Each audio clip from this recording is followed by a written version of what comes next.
নমস্কাৰ ছাৰ। নমস্কাৰ ছাৰ। আপোনাৰ শুভ নামটো জনাওকচোন। মোৰ নাম ৰঞ্জিত গগৈ হয় ছাৰ। আপুনি ক'ৰ পৰা আহিছে? মই অসম ৰাজ্যৰ শিৱসাগৰ জিলাৰ পৰা আহিছোঁ। সন্ত ৰামপাল গুৰুৰ মাজৰ পৰা নাম দীক্ষা কেতিয়া লৈছিল? হয়, মই 2017 চনৰ 8 ছেপ্টেম্বৰ দিনাখন মই সন্ত ৰামপালজী মহাৰাজৰ ওচৰত নাম দীক্ষা লৈছিলোঁ। সন্ত ৰামপাল মহাৰাজৰ পৰা নাম দীক্ষা লোৱাৰ আগতে আপুনি পৰম্পৰাগত কেনেধৰণৰ ভক্তি সাধনা কৰিছিল? হয় ছাৰ, মই পৰম্পৰাগত হিচাপে কৃষ্ণ ভক্তি কৰিছিলোঁ। আমাৰ নামঘৰত গৈছিলোঁ, নামঘৰত ব্যাখ্যা শুনিছিলোঁ, ভাগৱতৰ ব্যাখ্যা শুনিছিলোঁ, গীতা ব্যাখ্যা শুনিছিলোঁ। তাত আমাক ব্যাখ্যা কৰাজনে কৈছিল যে কৃষ্ণই পূৰ্ণ পৰমাত্মা হয়, কৃষ্ণৰ মতে আৰু বেলেগ কাকো পূজা কৰিব নালাগে। গণেশ হওক, দুৰ্গা হওক, কালী মাতা হওক, শিৱ হওক, কাকোৱে পূজা কৰিব নালাগে। সেই অনুসৰি আমি ভক্তি সাধনা কৰিছিলোঁ ছাৰ।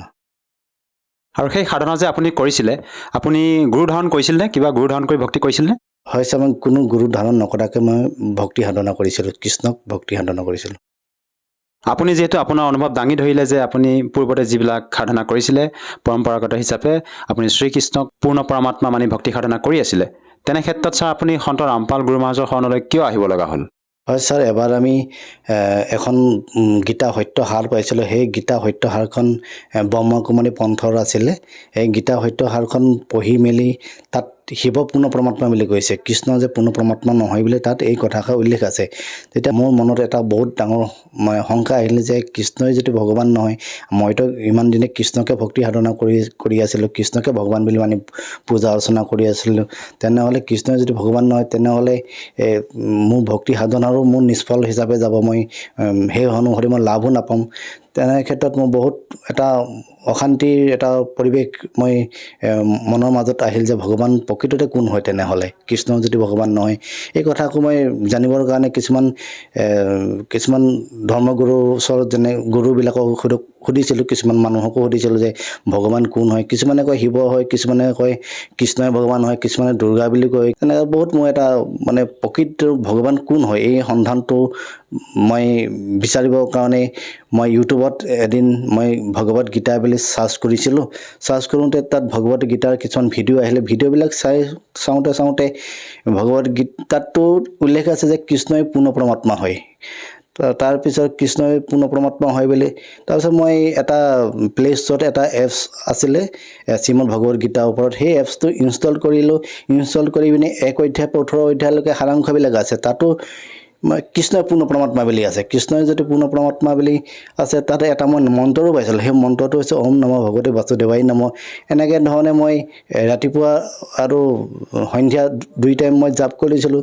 জাপ কৰি থাকোঁতেও কিন্তু মোৰ যি মানসিক ফালৰ পৰা যি সুখ পাব লাগে, ভক্তি কৰি যি আত্মাত সুখ পাব লাগে, সেই সুখটো পোৱা নাছিলোঁ। তেনে ক্ষেত্ৰত এবাৰ সন্ত ৰামপালজী মহাৰাজৰ শিষ্যবিলাকে জ্ঞান গংগা, জীৱনৰ সুগম পথ, ভক্তিৰ পৰা ভগৱানলৈ এই কিতাপবিলাক প্ৰচাৰ কৰি আছিল। প্ৰচাৰ কৰি থাকোঁতেই এজন সন্ত ৰামপালজী মহাৰাজৰ শিষ্যই মোক আহি সুধিছিল, দাদা আপুনি জ্ঞান গংগা কিতাপ ল'ব নেকি? মই সুধিলোঁ কিতাপখনৰ মূল্য কিমান হয়? সেই ভগতজনে কৈছে যে 20 টকা মাত্ৰ। তাৰপিছত মই কোনো বাদ বিবাদ নকৰাকৈ জ্ঞান গংগা কিতাপখন মোৰ হাতত তুলি দিল। হাতত তোলাৰ জ্ঞান গংগাৰ পুথিখনৰ মাজৰ এটা পাত লুটিয়াই চাওঁতে তাত ভগৱত গীতাৰ কথা আছে। ভগৱত গীতাৰ কথা আছে যিহেতু মই একো বাদ বিবাদ নকৰাকৈ সেই কিতাপখন লৈ আহিলোঁ। লৈ আহি পিনি ঘৰত আহি পিনি অধ্যয়ন কৰিলোঁ। অধ্যয়ন কৰাৰ পিছতে তাত প্ৰথম জ্ঞান গংগা কিতাপখনৰ এটা পাত লুটিয়াই চোৱাতে পূৰ্ণ পৰমাত্মাই নমঃ, পূৰ্ণ পৰমাত্মাই নমঃ বুলি কওঁতে মোৰ আত্মাত যিটো বহুত এটা সুখ অনুভৱ হ'ল, যে আত্মাতে বহুত ভাল লাগিল। মই তেতিয়া সেই ভাল লগাৰ পিছতে মই কিতাপখন পঢ়িলোঁ। পঢ়ি পিনি তাত কবি চাহেবৰ কথা উল্লেখ আছে। কবি চাহেব তেতিয়া মোৰ মাজত কবি চাহেব যে পূৰ্ণ পৰমাত্মা হয়, গীতা কথাৰো আছে, কোৰাণৰ কথা আছে, বাইবেলৰ কথা আছে যে কবিৰে যে পূৰ্ণ পৰমাত্মা হয়।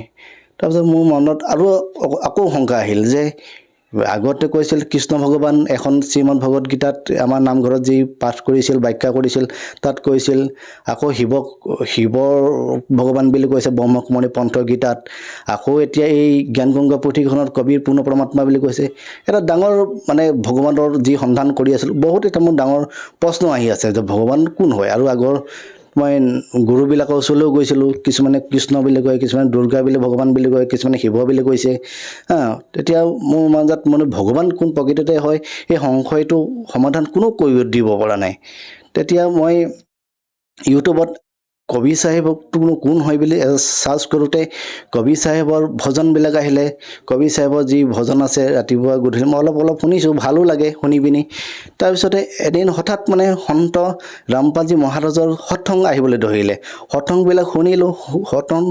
এই সন্ত ৰামপালজী মহাৰাজে গোটেইবিলাক সৎগ্ৰন্থ গীতাৰ গোটেই গীতাৰ সাৰাংশ বা অধ্যায়ৰ সৈতে শ্লোকৰ সৈতে এই ভগৱান কোন হয়, যে কবিৰে যে পূৰ্ণ পৰমাত্মা হয়, এই কথাটো স্পষ্টৰূপে তেওঁ কৈছে যে কবি চাহেবে পূৰ্ণ পৰমাত্মা হয়। আকৌ কোৰাণ চৰীফো দেখাইছে, বাইবেলো দেখাইছে যে কবিৰে পূৰ্ণ পৰমাত্মা হয়। তেতিয়া মই সন্ত ৰামপালজী মহাৰাজে যি মংগল প্ৰবচন কৰি আছিল, সৎসং কৰি আছিল, তাৰ স্ক্ৰীণত কিছুমান কণ্টেক্ট নাম্বাৰ দিয়া আছিলে। তেতিয়া মই সেই কণ্টেক্ট নাম্বাৰবিলাকত যোগাযোগ কৰি ডিব্ৰুগড় ডিষ্ট্ৰিক্টৰ নাহৰকটীয়া নামদান কেন্দ্ৰত গৈ পিনি মই সন্ত ৰামপালজী মহাৰাজৰ ওচৰত নাম জিকা লৈছোঁ। আপুনি যিহেতু আপোনাৰ অনুভৱ দাঙি ধৰিলে যে আপুনি পৰমাত্মাৰ সন্ধানত আছিলে, পূৰ্বতে আপুনি শ্ৰীকৃষ্ণকে সৰ্বশ্ৰেষ্ঠ বুলি মানি ভক্তি সাধনা কৰি আছিলে, বৰ্তমান আপুনি সন্ত ৰামপাল গুৰু মহাৰাজৰ পৰা দীক্ষা লৈ আপোনাৰ পৰমাত্মাৰ যি সন্ধান আছিলে, যিটো আপোনাৰ মনত শংকা আছিলে, সেই শংকা দূৰ হ'লনে? হয় ছাৰ, এতিয়া মোৰ কোনো শংকা নাই যে সন্ত ৰামপালজী মহাৰাজে মোক সকলোবিলাক নিবাৰণ কৰি দিলে। যি জ্ঞান আছে, জ্ঞানৰ যে ভগৱান কোন, ইমান দিনৰ পৰা মই বিচাৰি থকা যিখিনি শংকা আছিল, শংকাখিনি গোটেইখিনি সন্ত ৰামপালজী মহাৰাজে নিবাৰণ কৰি দিলে। আমি আপোনালোকৰ গুৰু সন্ত ৰামপাল গুৰু মহাৰাজৰ ভক্তসকলে যেতিয়া অনুভৱ শুনো, তেওঁলোকে নিজৰ মত ব্যক্ত কৰে যে তেওঁৰ পৰা নাম দীক্ষা লোৱাৰ পিছতে বিভিন্ন প্ৰকাৰে লাভ পোৱাৰ কথা। আপুনি সন্ত ৰামপাল গুৰু মহাৰাজৰ পৰা নাম দীক্ষা লোৱাৰ পিছত কেনেধৰণে লাভ পাইছে ছাৰ? হয় ছাৰ, এক নম্বৰতেতো মই যি আধ্যাত্মিক ফালৰ পৰা যি ভগৱান কোন হয়, মই ইমান দিনৰ পৰা যি বিচাৰি আছিলোঁ, ভগৱান প্ৰকৃততে কোন হয়নো, এই কথাটো মই সন্ত ৰামপালজী মহাৰাজে সকলোবিলাক সৎগ্ৰন্থ, বেদ হওক বা গীতা হওক, কোৰাণ হওক, সকলোবিলাক সৎগ্ৰন্থৰ পৰা এজনে যে পূৰ্ণ পৰমাত্মা হয়, এজনকে যে ভক্তি কৰিব লাগে, এই কথাষাৰ সন্ত ৰামপালজী মহাৰাজে শাস্ত্ৰৰ সৈতে প্ৰমাণিত হৈছে। এইটো তেওঁ কৈ দিছে যে এজনকে ভক্তি কৰিবলৈ সেইজন হৈছে পূৰ্ণ পৰমাত্মা কবি চাহেব, তেওঁকে ভক্তি কৰিবলৈ এই যিটো সংশয় আছিলে চিৰদিনৰ কাৰণে সমাপ্ত কৰাই দিলে সন্ত ৰামপালজী মহাৰাজে। যিহেতু আপুনি আপোনাৰ আধ্যাত্মিক লাভৰ কথা আপুনি দাঙি ধৰিলে, আধ্যাত্মিক লাভৰ অনুভৱ যি আপুনি ব্যক্ত কৰিলে, ইয়াৰ উপৰি ছাৰ আপুনি আৰু অন্য কি লাভ পাইছে? হয় ছাৰ, আগতে মই মদ্যপান কৰিছিলোঁ। মদ্যপান কৰি পিনি যিহেতু মই অলপ নাস্তিক টাইপত গৈ আছিলোঁ, ভগৱানক যিহেতু সন্ধান বিচাৰি পোৱা নাছিলে, ভগৱানৰ প্ৰতি আস্থাটো কমি গৈছিলে, ভগৱান কোন হয় প্ৰকৃততে, তেতিয়া মই অলপ মদ্যপানো কৰিছিলোঁ, জুৱাও খেলিছিলোঁ। আপুনি মদ্যপানৰ কথা ক'লে, মদ্য সেৱন কৰিছিলে, মদ পান কৰিছিলে, কিমান দিন ধৰি আপুনি সেৱন কৰিছিলে নিচা? হয়, বহুত দিনৰ পৰা মই যিহেতু পূৰ্ণ পৰমাত্মাৰ সন্ধানত কোনো ভগৱান কোন হয় এইটো বিচাৰি পোৱা নাছিলোঁ, এইবিলাক চব মিছা হয়, ভগৱান চব, তেতিয়া মোৰ ভগৱানৰ প্ৰতি আস্থাটো কমি গৈছিল। মই সেইকাৰণে মদ্যপানো কৰিছিলোঁ, জুৱাও খেলিছোঁ, জুৱা খেলি পইচাও মানে ব্যৰ্থত গৈছিল। এতিয়া সন্ত ৰামপালজী মহাৰাজে গুৰুচৰণত নাম দীক্ষা লোৱাৰ পিছতে মোৰ এইবিলাক একেবাৰে নাইকিয়া হৈ গ'ল ছাৰ। আৰু ছাৰ অন্য কিবা লাভ পাইছেনে? হয়, এবাৰ শাৰীৰিক ফালৰ পৰা মই প্ৰচাৰৰ ক্ষেত্ৰত আমি গৈছিলোঁ, প্ৰচাৰ পুস্তক জ্ঞান গংগা, জীৱনৰ সুগম পথ, এইবিলাক প্ৰচাৰ কৰিবলৈ গৈছিলোঁ। প্ৰচাৰ কৰি ঘূৰি আহোঁতে প্ৰায় ৰাতি 8-9 মান বাজিছিল। কিনকিনীয়া বৰষুণ হৈ আছিল। হঠাৎ আমাৰ সেই গাড়ীখনত প্ৰায় 18জন আমি ভকত আছিলোঁ। গাড়ীখন হঠাতে 3 পাল্টি হৈ 4টা চকা ওপৰত খাৰা হৈ পিনি আকৌ বাগৰি পৰিল। তেতিয়া যিটো ছাইডত গাড়ীখন পাল্টি হৈছিল, সেই ছাইডৰ খিৰিকী কিনাৰতে মই বহি আছিলোঁ। গাড়ীখন যেতিয়া পাল্টি হৈ গৈছিল, তেতিয়া মোৰ ধুঁৱলি কুঁৱলী মই দেখা পাইছিলোঁ।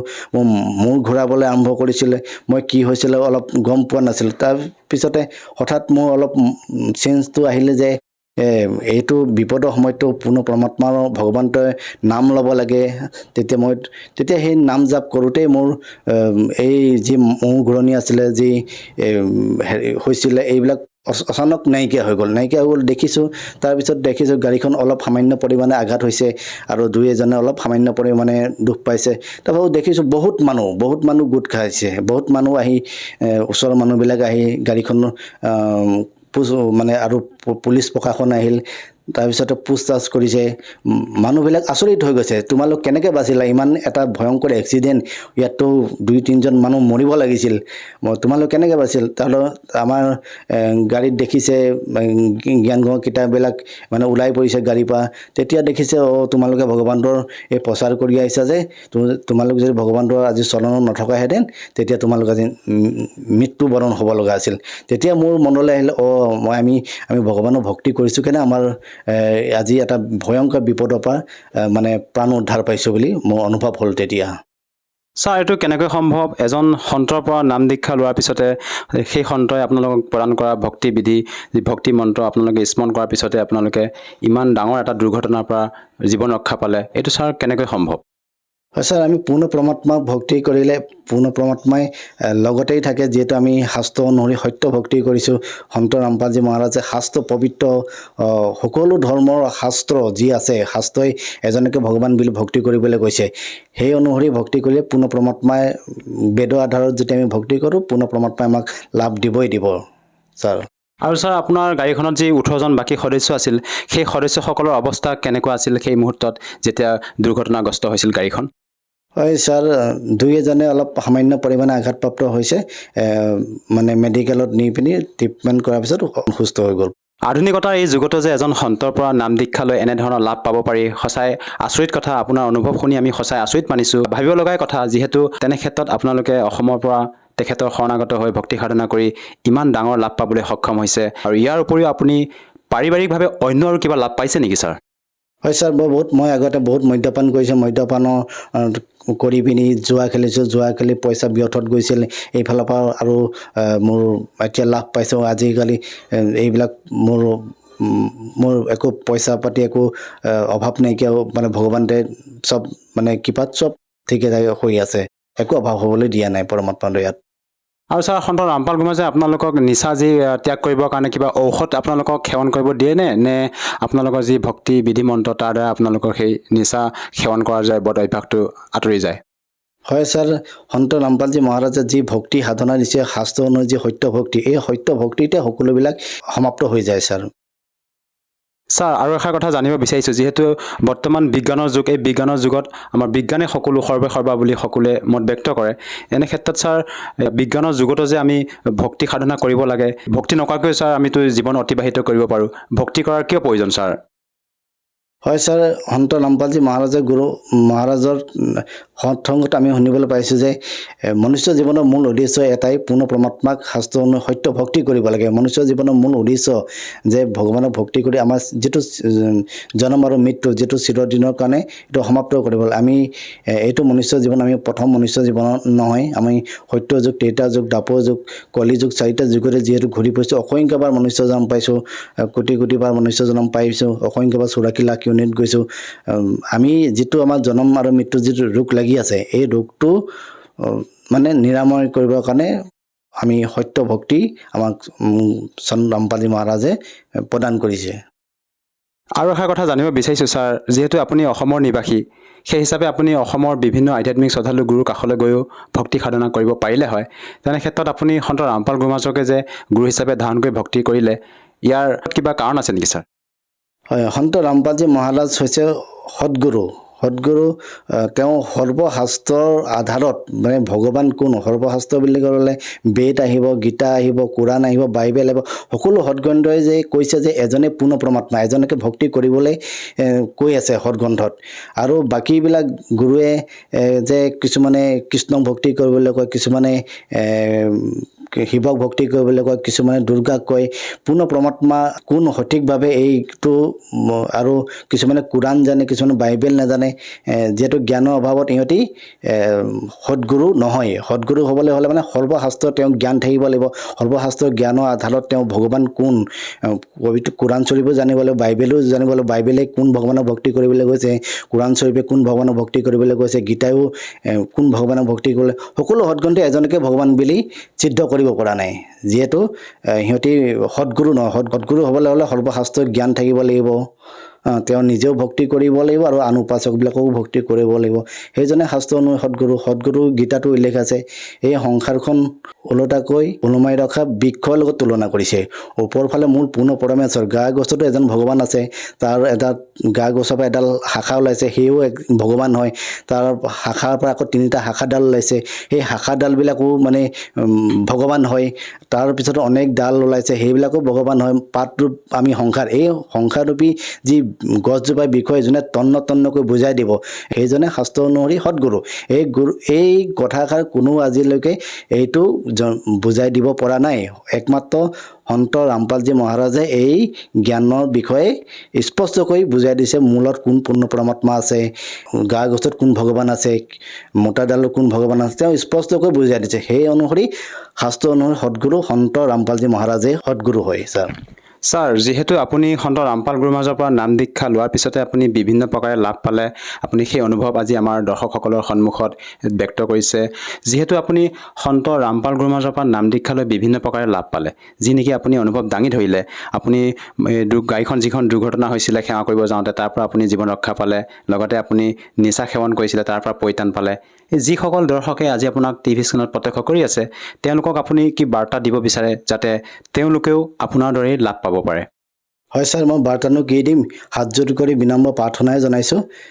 আপোনালোকেও যদি ভগৱানৰ সন্তানত যদি আছে, যদি শাৰীৰিক ফালৰ পৰা হওক, মানসিক ফালৰ পৰা হওক বা বেমাৰ আজাৰত যদি ভুগি আছে, আপোনালোকে সন্ত ৰামপালজী মহাৰাজৰ সৎসং শুনক, জ্ঞান গংগা কিতাপ পঢ়ক, ভালধৰণে বুজি মোৰ নিচিনাও আপোনালোকে পূৰ্ণ পৰমাত্মাক পাব পাৰিব।